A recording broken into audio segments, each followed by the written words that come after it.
Let me introduce you to the people whose obsession became their addiction, built empires, fueled investments, and shaped our future. I'll walk you through the crazy, the impossible, and the spark that fueled someone's passion become the right side of obsession. What one person might call crazy, another will say obsession. Together, we will explore how the right side of obsession can fuel your motivation, transform the impossible, and build your resilience to make you unstoppable. Watch as I take you inside the obsession to witness the hyper-focus and laser beam energy required to grow your business and build your empires. Obsession has birthed inspiration and fueled dreams. I will show you how the obsession is necessary to turn your passion into profits. Welcome to the season of I Own It. Obsession, where one person's dreams become a reality.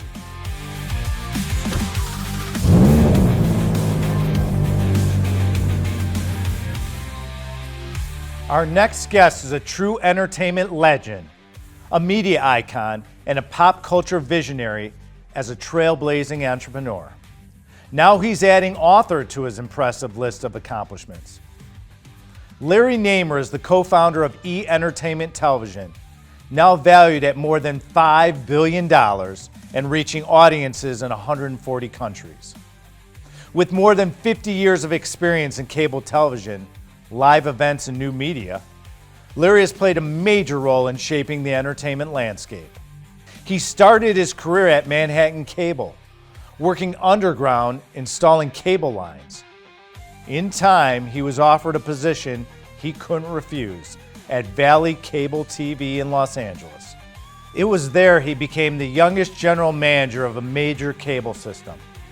During this time, VCTV earned numerous awards, including Emmy and Cable Ace nominations, and was recognized by Forbes as the national model for local cable programming. Since then, he has gone on to launch numerous successful media companies, expanding his influence in not just the US, but across the globe in countries like China and Russia. Beyond his business ventures, Larry's eye for spotting rising on-air talent has helped launch the careers of Greg Kinnear, Howard Stern, and the Kardashians. His contributions to the media industry have been recognized with some impressive honors, including the President's Award from the National Cable Television Association, Tribeca Disruptor Award at the Novus Summit at the United Nations, and the Icon Humanitarian Award. If it's making waves in television and entertainment, you can bet this man is at the forefront. Welcome to the show, Larry Namer. I'm excited to talk about obsessed with you. How does the word obsessed resonate with you? Well, I always look for people who are obsessed with something. That's what I create programming for. It's people that just are, have this very singular focus on certain things and stuff. And, in terms of marketing, people that are obsessed with something are typically the easiest ones to get to. Out of your career, what would you say you're more obsessed with? Is it the marketing? Is it the programming? Is it launching a new show? It really depends on what stage I'm at with the show, but launching a new show, coming up with a concept, which typically starts as a one-line idea. It takes a few months to get there, but like once I kind of start down that path, I got to say I'm obsessed with getting it to the finish line. How has the public perception of entertainment changed over time for you? Well, when we originally started it, we didn't have a lot of money, so we had to be really creative and inventive. So early was a lot of my sensibility, which is Hollywood is funny stuff. Don't try and make believe it's rocket science. So it was very irreverent. When you think of the early shows, Talk Soup, Howard Stern, Hollywood True Stories, and Wild On. Those were celebrating the industry, but I think over time it's kind of migrated. Now if you turn it on, there's reruns of TV shows, and they've moved away from that love of Hollywood thing. And for a while it was all Kardashians all the time and stuff like that.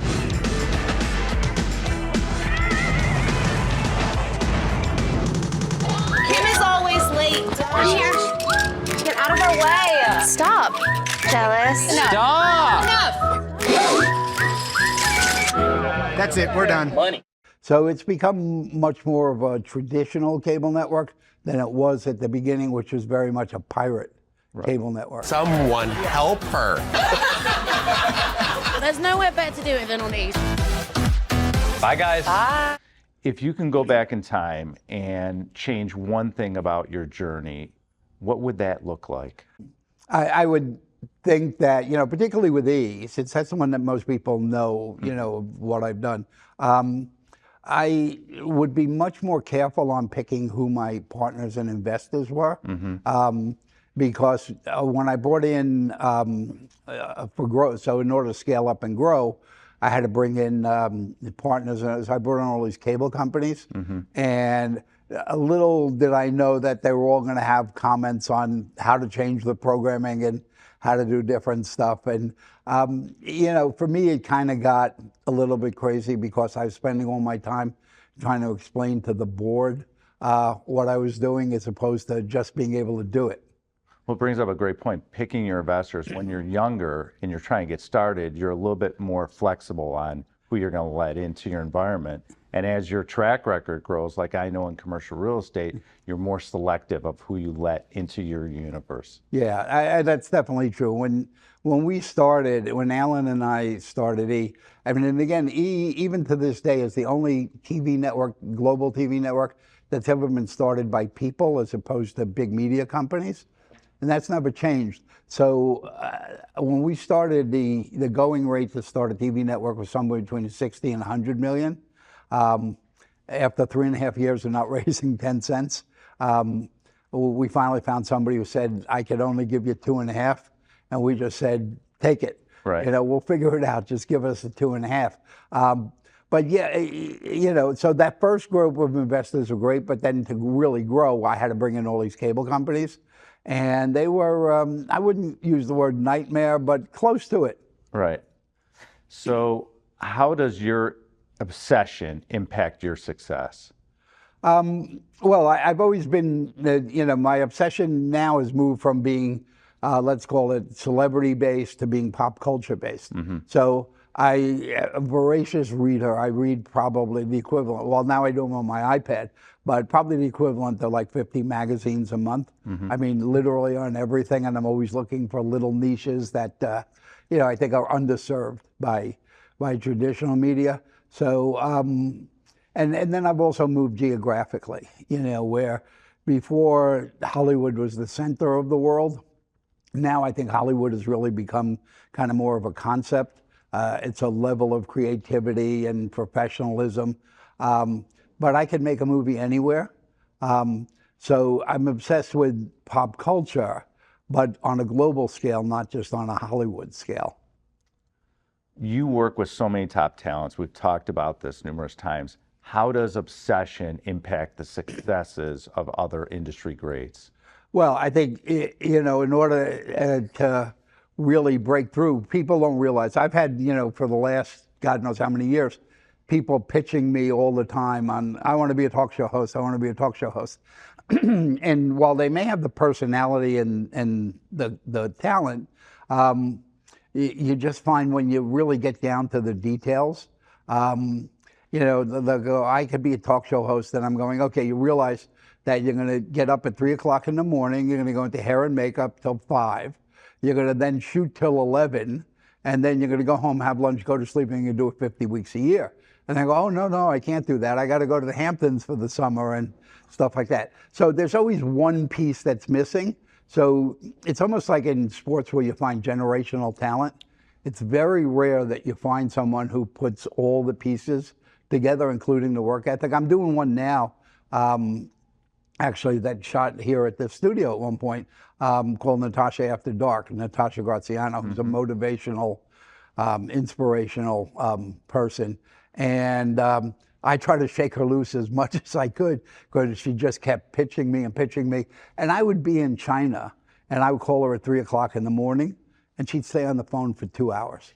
And I go, okay, this has got a shot. And actually, we're doing in February, we've got a nighttime talk show with Natasha. That persistence in any business or any part of life is so important. That's part of the obsession, isn't it? Yeah, it's definitely. She's definitely obsessed with being a talk show host. She lives and breathes from the minute she wakes up till the minute she goes to sleep. She lives and breathes it. So yeah, I mean, that's the one you could say, okay, we've got that part down. Now let's see if the talent is there. And in her case, she put all the pieces together. So Alan, your partner, who we've spoken about before, became deeply involved in the storage industry. Yeah. Which is interesting to me because what role does real estate play in your business model or your portfolio? I'm actually a little partner, and I'm very silent. I don't have the patience or the wherewithal to actually manage self-storage, but boy, is it a good business. Yeah. You don't have to deal with people much, and so we're actually building a fund now to buy up, kind of do a roll-up in Jersey. But using what I'm good at, is working with celebrities. So bringing in like the Knicks and the Giant players, and so I could do TV commercials with them and stuff. So we're building a big self-storage thing. I think we've got 7 buildings so far, and we're going to grow it as big as we can. That's fantastic. I love commercial real estate, as you know. For me, I love to hear that. We always hear about how hard it is to make it in entertainment, right? What's your advice to someone trying to make a name for themselves in the entertainment industry? You got to surround yourself with good people. So you need a great lawyer who's basically going to watch your back, because as an entertainer, you tend to just jump at different things. I mean, even with Natasha, I look at my role and say, basically I'm a bodyguard. I let her shoot herself in the foot, but if she's going to shoot herself in the head, I'll jump in. Yeah, you got to start with a good lawyer. If you're lucky, you could find a manager or an agent. I prefer when people get a manager, because a manager looks long-term. An agent just looks for the next deal so they can get their commission. Right. So you got to put that little team together. Pay close attention to who you invite in your inner circle. Celebrate who you are and who you are becoming. Embrace being called obsessed, as it's usually the lazy person who's afraid of the commitment required to become obsessed that uses the word negatively. We are in a fast-paced, tech-driven world, and it's a perfect time to step out of your comfort zone and do something you've always wanted to do and become obsessed about it. You're an icon in both business and entertainment industries throughout the world now. Do you feel you've accomplished what you set out to when you were this young man in Brooklyn and now you're here? And what are you most proud of? Well, I've never kind of accepted the glory and the notoriety that I get. Because when I think back on it, I go, okay, I figured out that people around the world love Hollywood gossip. Big deal. And people ask me that question, they go, what are you most proud of?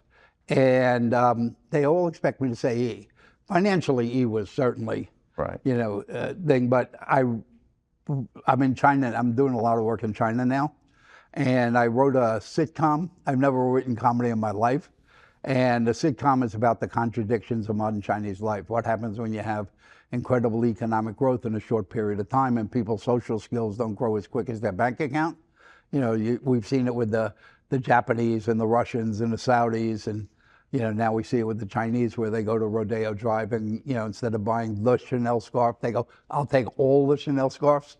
But I wrote this comedy, and it ended up being the first time that the Chinese government ever permitted an American writer to have a show on national TV.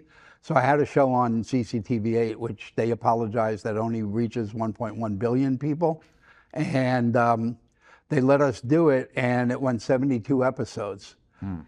The irony of the whole thing is it ends up that year getting nominated at the Asia TV Awards in the Best Sitcom category, but it was the only comedy from China that was nominated. I said, okay, now we didn't win, but I go, okay, think about this. I wrote a comedy for the first time in a language I don't necessarily speak, for a culture I didn't grow up in, and it was nominated. It was the only one from China nominated. I said, the irony is really the funniest show in China is written by a New York Jew. I said, that one, I'm like, really, that one still gets me. Are you looking at other markets, other countries? Because it sounds like you're obsessed with the process, learning about the cultures. I know we've spoken about the Chinese culture, and it's of it. Are there other areas around the world that you're exploring? Yeah, I think I'm fascinated by Africa, you know, so I'm looking into some opportunities in Africa. I'm interested in the Middle East. I'm talking to folks about Saudi and doing some stuff in Saudi. I've been asked to do a lot of stuff in Dubai. I'm not crazy about Dubai. But people don't realize that the business, the media business, when I started and you do a business plan, you would kind of take the financials and you weigh them 95% US and 5% other. You didn't even give things a name. Now, the US is only 30% of the global media market. And now you got to go Russia and China and, you know, Middle East and stuff like that. So E is in now 142 countries. So, you know, I've got a little bit of background in that stuff, but China's keeping me pretty busy now, but I've started to look at, you know, things around the area. I'm looking at Vietnam and those countries, which I think, you know, is a good extension for me from China. What keeps you going? I mean, obviously you have so many projects, you're traveling, and you're obsessed about different areas of business and the entertainment industry. What keeps you motivated to keep that obsession burning? I tried playing golf, and I realized I'm really bad at it. So, you know, particularly when COVID came, and I couldn't go to China as much as I used to, or I couldn't go to Asia as much as I used to. My choice was learn how to play golf or, you know, get back into the U.S. scene. I decided I'd be better at getting back into the TV scene than learning how to play golf. So I just wake up in the morning with 10 new ideas. Nobody really understands why, other than my mother dropping me on my head when I was a baby, which is true. I just wake up with all these ideas, and I wake up excited about trying them. Usually by the time I go to sleep, most of them were really dopey, and I got rid of them, but every once in a while I have a good one. You heard Larry speak on how his obsession has become the secret sauce. What are you doing to fuel your obsession? See, it's easy to join a crowd, but it takes courage to stand alone. This means you must have daily practices that build your courage and inner strength. Dial in your morning routine. Pay close attention to who you invite in your inner circle. But celebrate who you are and who you are becoming.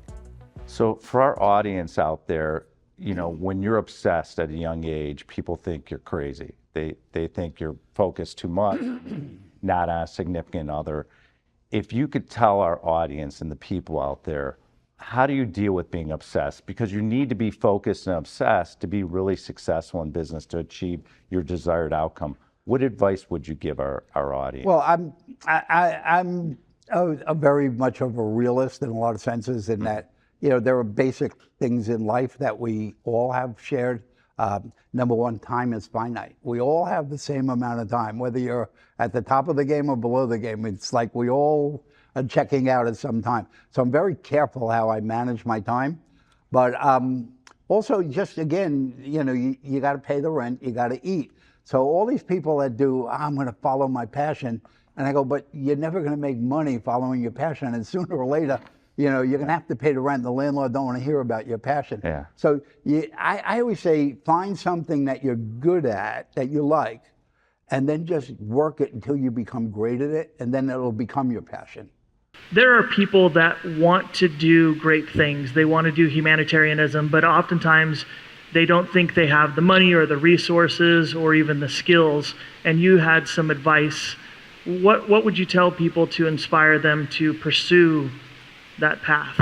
Well, I've always thought, and, you know, obviously you think about a lot more, that, you know, what's our purpose here on this planet? Why were we put here? And I think everybody needs to reach within themselves and realize that we're here to leave this place better than we found it, whether it be to help the people that we know, animals, the planet, the environment and stuff. I mean, that's our purpose for being here.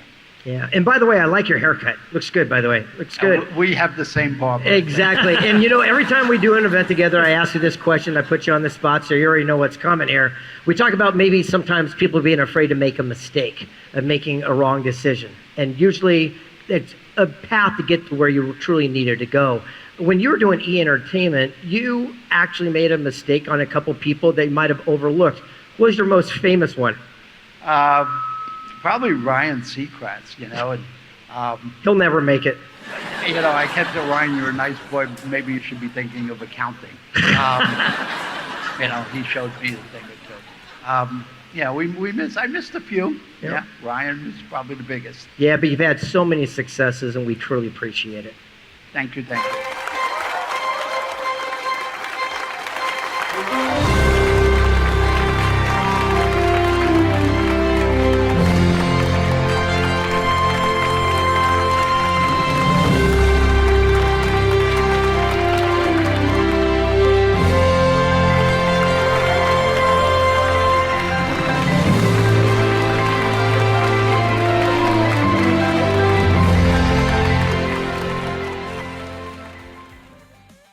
Well, thank you for your time and spending some time with us. It's great seeing you as always, and really appreciate it. Before you sign off, make sure to check out Off Script, Recipes for Success, the must-read new book from Larry Namer. This captivating read tells the story of how a kid from Brooklyn became a powerhouse in the entertainment industry and still going strong today. For years, people urged Larry to write a book because of the wealth of stories he had to share. Now he's finally done it, and trust us, these stories are worth reading. In Off Script, Larry shares his journey to building successful businesses through a unique lens, his passion for cooking. He reflects on his earlier years and how all the jobs he took opened a plethora of opportunities, and how every no he heard only fueled Larry's drive to innovate. He was always open to meeting with anyone, whether they sought him out or not. Larry even made himself indispensable by mastering every subject he could drive his own growth and benefit the companies he worked for. Making mistakes are inevitable, but that doesn't mean you should quit. Larry said to learn from those mistakes and do it better. If you're craving inspiration, great stories, and a few delicious recipes along the way, this book is for you. Obsession can drive people to do things they wouldn't normally do. Obsession can prioritize your dreams over daily comforts and create the momentum you need to go from good to great. Now it's your turn to fuel your obsession and join others, great leaders, investors, inventors who are leading the path. What are you waiting for? Vision so sharp, I got no time.